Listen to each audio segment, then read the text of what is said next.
Good morning मेरे प्यारे दोस्तों। आज की क्लास में हम लोग सॉल्व करेंगे संयोजकता एवं रासायनिक आबंधन के जितने भी क्वेश्चन दिए गए हैं।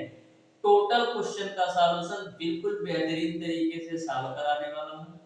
इसके पहले ऑलरेडी मैंने डियर स्टूडेंट संयोजकता एवं रासायनिक आबंधन पर एक क्लास ले रखा हूँ, जिसमें मैंने आपको बेसिक कॉन्सेप्ट के साथ साथ थ्योरी पार्ट को भी बहुत ही बेहतरीन तरीके से कंप्लीट कराने का प्रयास किया है।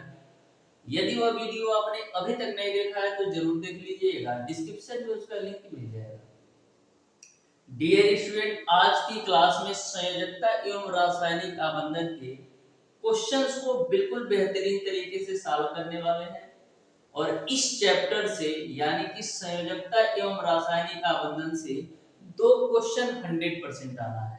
तो बहुत ही बेहतरीन तरीके से सारे क्वेश्चन के कॉन्सेप्ट आपको बताने वाला हूँ। जहां कॉन्सेप्ट की जरूरत पड़ेगी वहां पर हम आपको कॉन्सेप्ट डिस्कस करेंगे और थ्योरी पार्ट होगा तो थ्योरी को भी मैं समझाने वाला हूँ क्वेश्चन के साथ साथ। तो सारी चीजों को बिल्कुल बेहतरीन तरीके से लेकर चलने वाले हैं। तो प्रत्येक क्वेश्चन को बिल्कुल ध्यान से आप समझिएगा। तो स्टार्ट करते हैं डियर स्टूडेंट आज की क्लास। क्वेश्चन नंबर 1 आपका है कि संयोजकता शब्द का प्रयोग सर्वप्रथम किसने किया था। तो मैंने आपको बताया था कि संयोजकता शब्द का प्रयोग सबसे पहले फ्रैंकलैंड ने किया था। यानी क्वेश्चन नंबर 1 का ऑप्शन नंबर ए सही हो जाएगा। डायरेक्ट ऐसे ही क्वेश्चन पूछे जाएंगे कि संयोजकता शब्द का प्रयोग सर्वप्रथम किसने किया था, तो फ्रैंकलैंड ने किया था। तो जिस स्टूडेंट को पता होगा वो एक सेकंड के अंदर टिक करके आगे निकल जाएगा। क्वेश्चन नंबर 2 को आप ध्यान से देखिएगा। संयोजकता के इलेक्ट्रॉनिक सिद्धांत का प्रतिपादन करने वाले वैज्ञानिक का नाम आपको बताना है। संयोजकता के इलेक्ट्रॉनिक सिद्धांत का प्रतिपादन करने वाले जो वैज्ञानिक थे वे कौन थे। संयोजकता के इलेक्ट्रॉनिक विन्यास का प्रतिपादन करने वाले वैज्ञानिक कोसल एवं लुईस थे। बिल्कुल आप ध्यान में रखिएगा, संयोजकता के इलेक्ट्रॉनिक सिद्धांत का प्रतिपादन करने वाले कोसल और लुईस थे। क्वेश्चन नंबर 3 आपका है वैद्युत संयोजक बंध बना होता है। तो मैंने आपको बताया था कि जो आपका वैद्युत संयोजक बंध होता है वो वैद्युत आवेशित परमाणुओं या परमाणु समूहों का बना होता है। जैसे मैंने आपको एग्जांपल में बताया था कि जो आपका NaCl है ये वैद्युत संयोजक का उदाहरण है, क्योंकि Na पर प्लस होता है और Cl पर आपका माइनस होता है। ऐसा इसलिए होता है डियर स्टूडेंट क्योंकि इसका जो परमाणु क्रमांक होता है 11, इलेक्ट्रॉनिक विन्यास 2 8 1 होता है, यानी कि बाहरी सेल में एक इलेक्ट्रॉन ज्यादा होता है और इसका परमाणु क्रमांक 17 होता है, इलेक्ट्रॉनिक विन्यास 287 होता है। यानी कि क्लोरीन को अपना अष्टक पूरा करने के लिए एक इलेक्ट्रॉन की आवश्यकता होती है, इसलिए माइनस का 1 चार्ज आया और सोडियम को अपनी अष्टक पूरा करने के लिए एक इलेक्ट्रॉन देने की आवश्यकता होती है, तो इसलिए यहाँ पर प्लस का 1 चार्ज हो गया। तो इससे आपको समझ में आ गया होगा कि जो वैद्युत संयोजक बंध होता है विद्युत आवेशित परमाणु या परमाणु समूह का होता है, क्योंकि यहाँ पर भी आवेश प्लस है और यहाँ पर भी आवेश माइनस है। तो हमेशा ध्यान में रखिएगा जो वैद्युत संयोजक बंध होता है वैद्युत आवेशित परमाणु या परमाणु समूहों का होता है। ठीक है। क्वेश्चन नंबर 4 ध्यान से देखिएगा। संयोजी इलेक्ट्रॉन कहलाते हैं। तो मैंने आपको बताया था कि जो आपके संयोजी इलेक्ट्रॉन होते हैं ना, किसी भी तत्व के बाहरी कोश में जो उपस्थित इलेक्ट्रॉन होते हैं ना वही संयोजी इलेक्ट्रॉन होते हैं। जैसे सोडियम का संयोजी इलेक्ट्रॉन 1 हो जाएगा, क्लोरीन का संयोजी इलेक्ट्रॉन 7 हो जाएगा। ठीक है। नेक्स्ट क्वेश्चन आपका है सहसंयोजक बंध बना होता है। तो मैंने आपको बताया था कि इलेक्ट्रॉन के साझे से जो बना बंध होता है उसको हम सहसंयोजक बंध कहते हैं। यानी क्वेश्चन नंबर 5 का ऑप्शन नंबर डी सही हो जाएगा।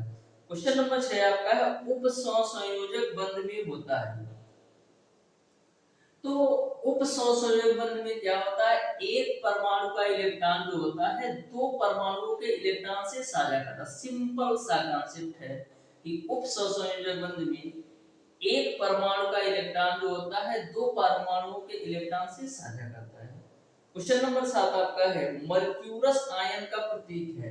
तो बिल्कुल आप ध्यान में रखिएगा, मर्क्यूरस आयन का जो प्रतीक होता है Hg2 पावर +2 होता है। ये मर्क्यूरी रसायन का प्रतीक है। क्वेश्चन नंबर 8 आपका है, कापर अस की संयोजकता 1 है और कापर इक की संयोजकता आपका 2 है, अतः कापर प्रदर्शित करता है। तो हमेशा आप ध्यान में रखिएगा, जब एक ही तत्व आपकी दो संयोजकता प्रदर्शित करे, जब एक ही तत्व आपकी दो संयोजकता प्रदर्शित करे तो वहां पर आपका परिवर्ती संयोजकता होता है। यानी क्वेश्चन नंबर आपका ऑप्शन नंबर डी सही हो जाएगा। क्वेश्चन नंबर 9 आपका है, सहसंयोजक यौगिक प्राय जल में होते हैं। तो जो आपके सहसंयोजक यौगिक होते हैं ना, जल में अपघटित हो जाते हैं। यानी कि क्वेश्चन नंबर 9 का ऑप्शन नंबर डी सही हो जाएगा। क्वेश्चन नंबर 10 आपका है, सहसंयोजक यौगिक बहुत अधिक विलेय होते हैं। तो जो आपके सहसंयोजक यौगिक होते हैं बहुत अधिक विलेय होते हैं कार्बनिक विलायकों में। किसमें?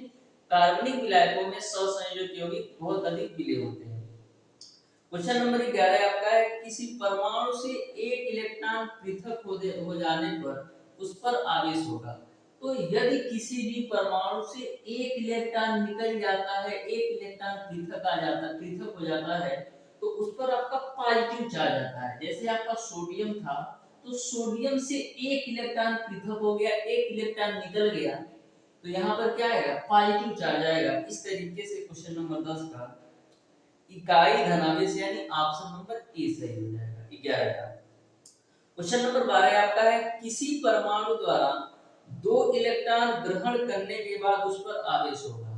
तो मैंने आपको क्लास में ही बताया था, लास्ट क्लास में, कि यदि कोई परमाणु 1 इलेक्ट्रॉन ग्रहण करता है तो उस पर इकाई ऋण आवेश होगा। यदि कोई भी परमाणु 2 इलेक्ट्रॉन ग्रहण करता है तो 2 इकाई ऋण आवेश होगा। यानी क्वेश्चन नंबर 12 का ऑप्शन नंबर सी सही होगा। क्वेश्चन नंबर 13 आपका है, सहसंयोजक यौगिकों का गलनांक व क्वथनांक वैद्युत संयोजक यौगिकों की तुलना में। तो सहसंयोजक यौगिकों का जो गलनांक व क्वथनांक होता है ना, वैद्युत संयोजक यौगिकों की तुलना में कम होता है। यानी क्वेश्चन नंबर 13 का ऑप्शन नंबर ए सही हो जाएगा। क्वेश्चन नंबर 14 में आपसे पूछा है, H2S में बंद होता है। देखो कितना बेहतरीन क्वेश्चन है। आपसे पूछा है कि हाइड्रोजन सल्फाइड में किस टाइप का बंद होता है। तो ध्यान से देखना, हाइड्रोजन के बाहरी शेल में कितने इलेक्ट्रॉन होते हैं? 1 इलेक्ट्रॉन। तो लो मैंने 1 इलेक्ट्रॉन जमा दिया।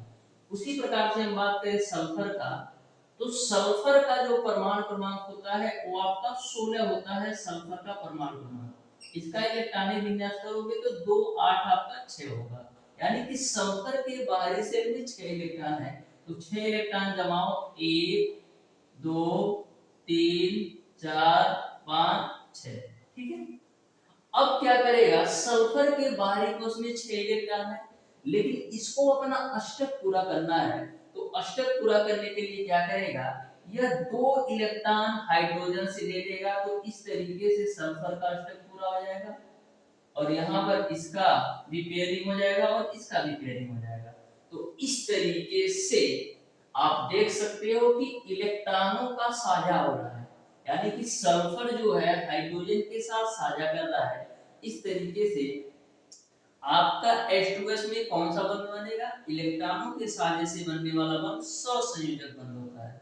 यानी ऑप्शन नंबर बी सही होगा। क्वेश्चन नंबर 15 आपका है, निम्न में से किस यौगिक में सहसंयोजक बंध है? बोला है किस यौगिक में सहसंयोजक बंध है। तो आपको तो पता है NaCl में आपका क्या है? वैद्युत संयोजक बंध है। उसी प्रकार से MgCl2 में भी आपका वैद्युत संयोजक बंध है। क्यों? क्योंकि Mg पर आपका प्लस का 2 होता है और Cl2 की बात करें तो माइनस का 2 होता है। क्यों? क्योंकि क्लोरीन पर माइनस का यदि 1 होगा तो Cl2 पर माइनस का 2 होगा। तो यहाँ पर विद्युत आवेशों का आदान प्रदान हो रहा है, तो यानी ये भी वैद्युत संयोजक बंध।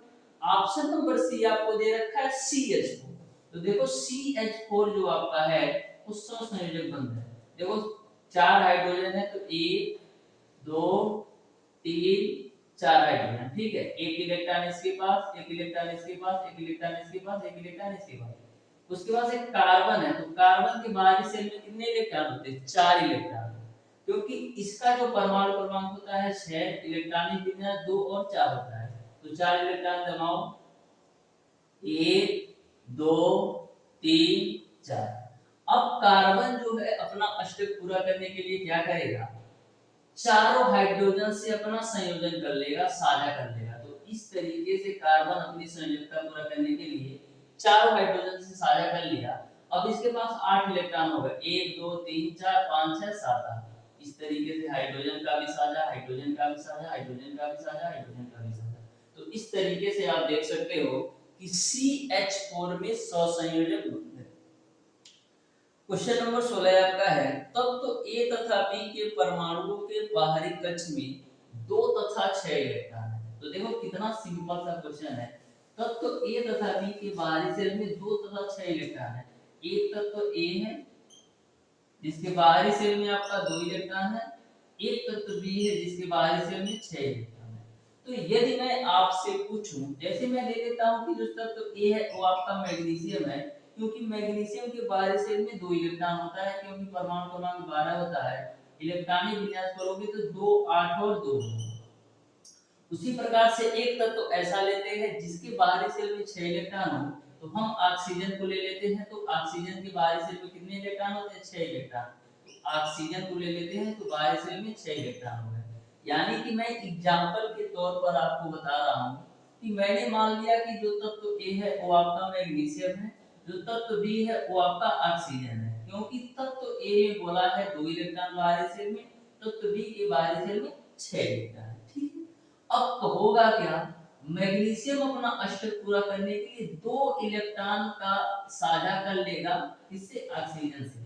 तो जब आपका मैग्नीशियम 2 इलेक्ट्रॉन दे देगा ऑक्सीजन को, तो मैग्नीशियम के बाहरी सेल में 2 और 8 इलेक्ट्रॉन आ जाएंगे और इसका भी अष्टक पूरा हो जाएगा 2 और 8। यानी कि आप देख सकते हो जब 2 इलेक्ट्रॉन मैग्नीशियम ने ऑक्सीजन को दे दिया तो मैग्नीशियम का भी अष्टक पूरा हो गया और ऑक्सीजन का भी अष्टक पूरा हो गया। यानी कि तत्व ए और तत्व बी दोनों समान हो गए। तो इस तरीके से जो परमाणु बनेगा ए भी बन जाएगा। ठीक है, यानी कि क्वेश्चन नंबर 16 का dear student option number A सही हो जाएगा। क्वेश्चन नंबर 17 आपका है, वह कौन सा यौगिक है जो पानी में घुलने पर अच्छा विद्युत चालक है जबकि इसके पूर्व विद्युत कुचालक है। वह कौन सा यौगिक है जो पानी में घुलने पर अच्छा विद्युत चालक है जबकि इसके पूर्व विद्युत कुचालक है। तो वो आपका आयनिक ठोस होता है। क्वेश्चन नंबर 18 आपका है, आयनिक बंध बनने की शर्त क्या है। तो आयनिक बंध बनने की शर्त ये है कि किसी एक परमाणु की आयनन ऊर्जा कम हो। बस आयनिक बंध बनने का यही रीजन है कि किसी एक परमाणु की आयनिक ऊर्जा कम हो। क्वेश्चन नंबर 19 आपका है, सोडियम क्लोराइड बंध होता है। तो मैंने अभी बताया कि सोडियम क्लोराइड में वैद्युत संयोजक बंध होता है। क्वेश्चन नंबर 20 आपका है, सहसंयोजक यौगिकों की तुलना में वैद्युत संयोजित यौगिकों के समानता। तो सहसंयोजक यौगिकों की तुलना में वैद्युत संयोजक यौगिकों के गलनांक और क्वथनांक जो होते हैं उच्च होते हैं। यानी कि सबसे ज्यादा गलनांक और क्वथनांक वैद्युत संयोजी यौगिकों का होता है, उससे कम सहसंयोजी यौगिकों का होता है। इस तरीके से डियर स्टूडेंट आज की क्लास में मैंने आपको बताया है संयोजकता एवं रासायनिक आबंधन के 20 क्वेश्चन बिल्कुल कांसेप्ट के साथ आपको बताया है। फिर भी यदि आपको किसी भी क्वेश्चन में किसी भी प्रकार का डाउट हो तो आप हमें कमेंट बॉक्स में कमेंट करके पूछ सकते हैं। दूसरी क्लास में यानी कि पार्ट 3 में मैं पूरी तरह से यह चैप्टर कंप्लीट करा दूंगा। मिलते हैं डियर स्टूडेंट नेक्स्ट क्लास में, तब तक के लिए